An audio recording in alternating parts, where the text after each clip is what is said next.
There you go. Welcome in, everybody. Welcome to Football Friday Night Week 6.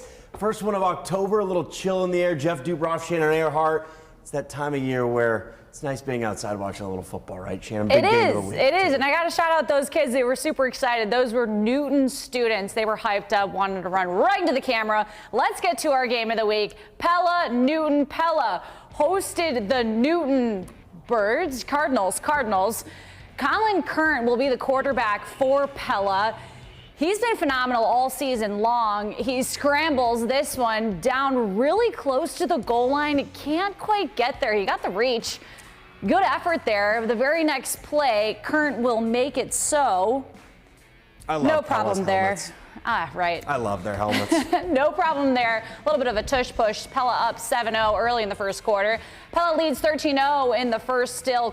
Quan Coley runs it right down to the goal line, up the gut.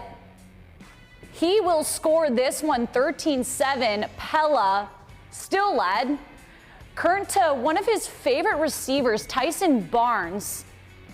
Watch this. Ooh. One-handed snag in the very corner of the end zone. It's now 20-7 Pella in the second quarter. Watch it again. One more time.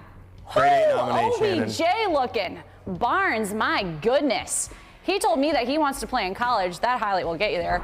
Current, again, a long shot to the end zone, but it's picked off by Newton's Caden Klein. That's actually Newton's quarterback who has the hands. 20-7, Pella still leads.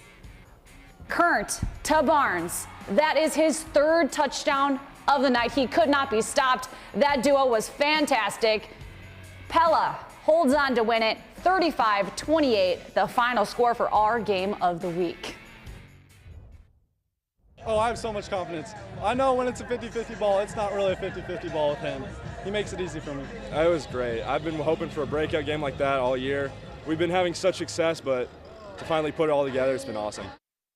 That was a great game. I know. Great game. Seriously, I'm like looking at the stats Tyson still. Barnes is going to be on the grade A. Let's go 5A though, Shannon. Valley is looking like the team to beat in Class 5A. Waukee Northwest, though, looking to make a statement. Great night at Waukee Northwest, one of the best high school stadiums in the state.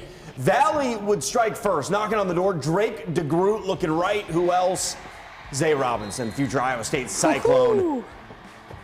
He'll make it 7-0 Tigers. We'd be tied at 7 in the first quarter still. Waukee Northwest, a chance to take the lead. Mark Heitland rolling right, throwing, and this is a dime to Elliott Combe over the shoulder grab. Would get a foot down with control. Wolves take a 14-7 lead. However, Valley would storm back from there. They wind up taking this game 45-21, Shannon. Man, what a game. 5A, Johnston playing host to Southeast Polk, and this is perhaps the most shocking result of the entire season. And it started with a bang. Opening kickoff, Dragons receiving the goal fake. Reverse sweep. It fools everybody, even the cameraman. Vincent Peterson, he's headed to the big box. See ya later. How about that to start the night? Next time the Dragons had the ball, another big play. This time it's Will Nuss who escapes the pocket, and there he goes. 80 yards to the house. And that's how the entire day went. Explosive plays after explosive play. Johnson comes out and blanks Southeast Polk 34-0, the final. Unbelievable. Centennial and Dowling squaring off. This game was awesome. Dowling was down 21-3, stormed all the way back 21-18. Maroons trying for a game-tying field goal.